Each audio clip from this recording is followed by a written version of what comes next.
Welcome to this week's 10-Minute Trends hosted by Direct Agents. My name is Megan Conhan. I'm EVP at Direct Agents. I'm Jackson Richards, Director of Strategy with Direct Agents. So today we're going to cover three main things. One, Facebook back on top. Two, just the increased demand for instant delivery and some news on shipping. And then third, Quibi. So first things first, we started to talk about the Facebook boycott, earlier this summer, but now it seems like the tides have really turned and brands, and especially e-commerce brands, are just more reliant on Facebook, especially as Facebook is growing that e-com offering. So Jackson, can you just talk a little bit about some of the moves Facebook's making and how brands are responding? Yeah, so it's been a month essentially since the boycott for all intents and purposes ended. And, I think I saw this coming, and as did many others, where the scenario that played out, which is that most brands have returned. Essentially all brands have returned. And look, I do commend the brands that did take a stance and pull out for a while, but it's not surprising in any way to see that most brands have come back.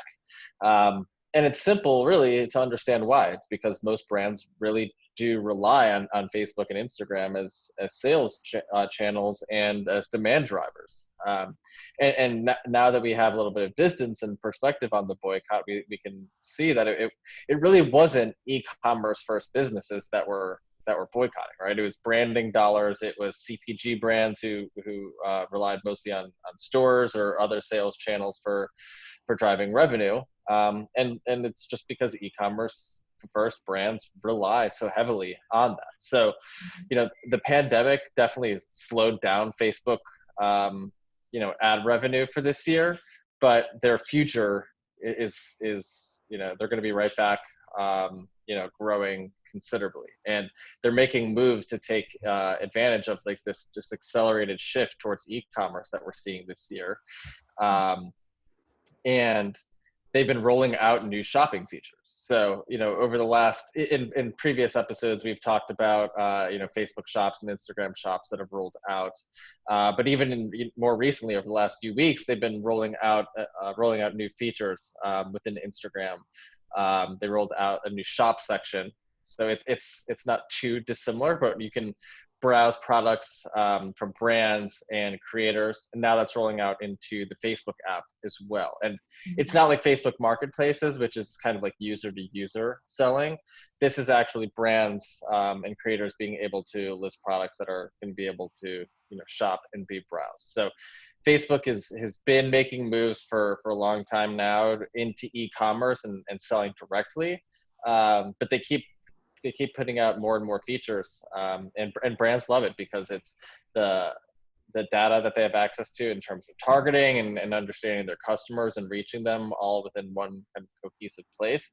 It's unmatched. So, I just think in general, Facebook has bounced back from this boycott. I don't think they had that far to bounce back from, but I think they're better positioned than ever to help businesses grow their e-commerce.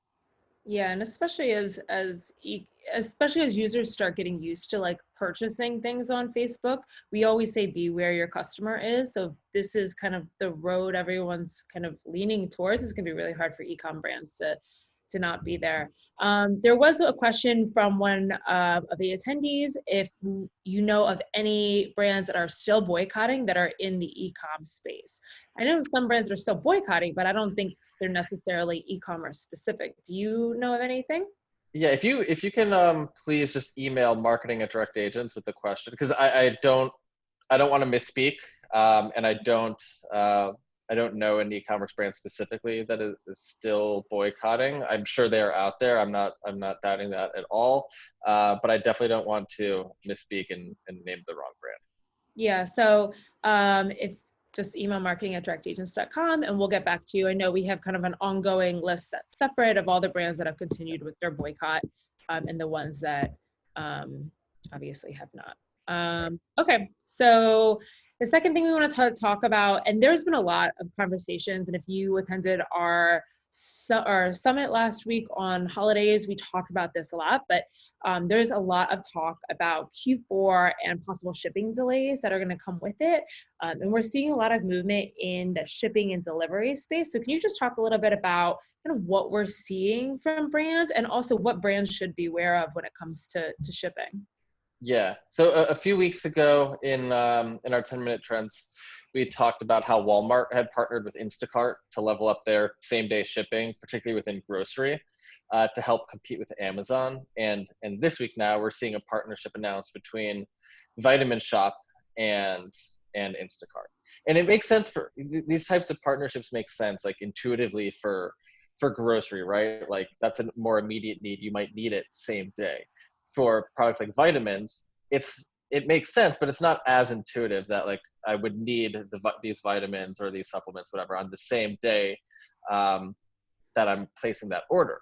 But really, what this represents is just a shifting consumer expectation around really fast and reliable shipping, right? And if you think back a few years ago, really we were only accustomed to having that experience from Amazon, right? But now we have that expectation from all sorts of brands to have really fast and reliable shipping. And, brands really need to think about that as they're gearing up for holidays, right? We know that there's been a lot of delays in shipping, particularly with USPS, which we'll get to in just a moment. But customers are actually making business or purchase decisions based on how fast and reliably they're going to be able to get their products and purchases from a very wide variety of different types of product categories. And then we also saw Kroger announce a shift into or an expansion of their Kroger ship. So they're kind of making a push to help maintain their market share against Amazon and Walmart.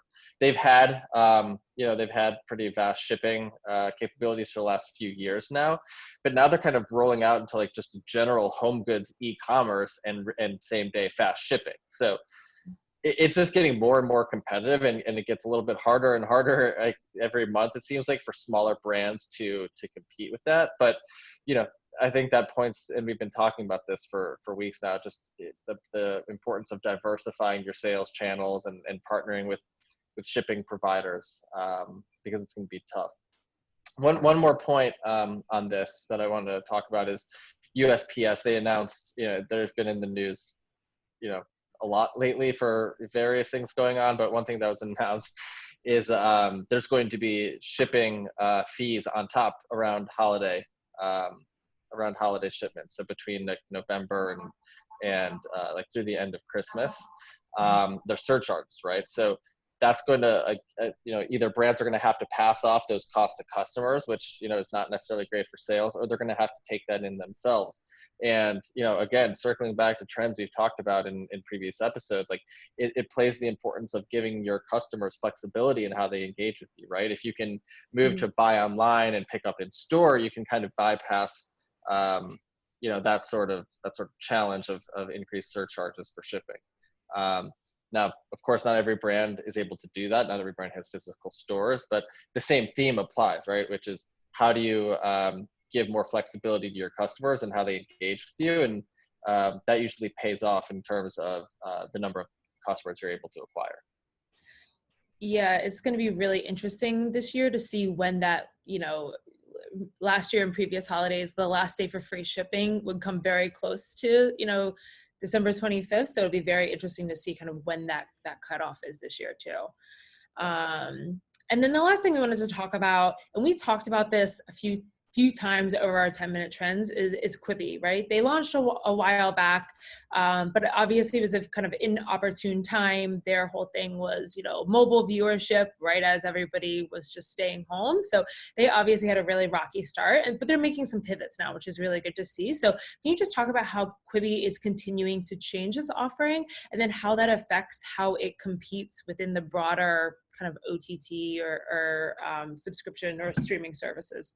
Sure. So there's no doubt about it that Quibi launched at like a very unfortunate time. There's nothing they could have done about that, where, they have a mobile first, or at the time, mobile only streaming platform. And when people all had to stay at home, there was less of a need for a platform like that. So that definitely like hurt them at the beginning, but still, like, I think they were hurt by also some missteps that they made, particularly in terms of how the service was marketed. So I think initially there's just a lot of confusion about what Quibi is. The early marketing was really based around like celebrities in the marketing, but there wasn't, and it was focused on building the brand name Quibi, but there was very little focus on really what the service was and what made it different and the technology, but most importantly, focusing on the content itself. And we work with tons of OTT, both advertiser support and subscription based, and this is something that we've known, but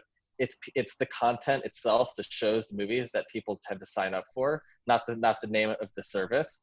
And Quibi initially completely shied away from any content first marketing, but I think the numbers were the proof that they needed to. The slow growth was the proof they needed to make some pivots. So we're starting to see them adopt some more kind of best practices for OTT marketing, and it's starting to pay off as you look at their download rate. It's steadily increasing. So what have they done?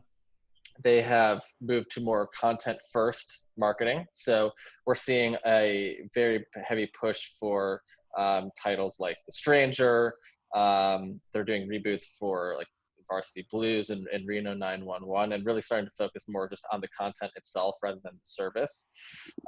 They've also rolled out viewing options for platforms that are not just mobile, so giving people more flexibility in terms of how they engage with the service. And now they just announced that they are giving users a 14-day free trial, so they can actually see it and experience the technology, being able to pivot between landscape and portrait mode seamlessly. And I think that's going to really help. We've seen for other subscription services that free trials are a great way to get people in the door. Of course, now they're going to actually have to convert them to long-term paying customers, which is its own set of challenges, but it's good to see that they've learned from their slow start and made some quick pivots, and it seems like it's starting to turn things around. Perfect. Well, thank you so much, Jackson. That's about it for us today. We're just about at our 10 minutes, a little bit over. So if there are any questions that went unanswered, we'll make sure to get back to you via email. And if there are any other questions, please feel free to email marketing@directagents.com. The same goes if you'd like to see a copy of our webinar, if you happen to miss it, email marketing@directagents.com and we can send you a copy of that. Well, thanks so much, everyone. And thank you, Jackson. Have a great Thanks, Megan.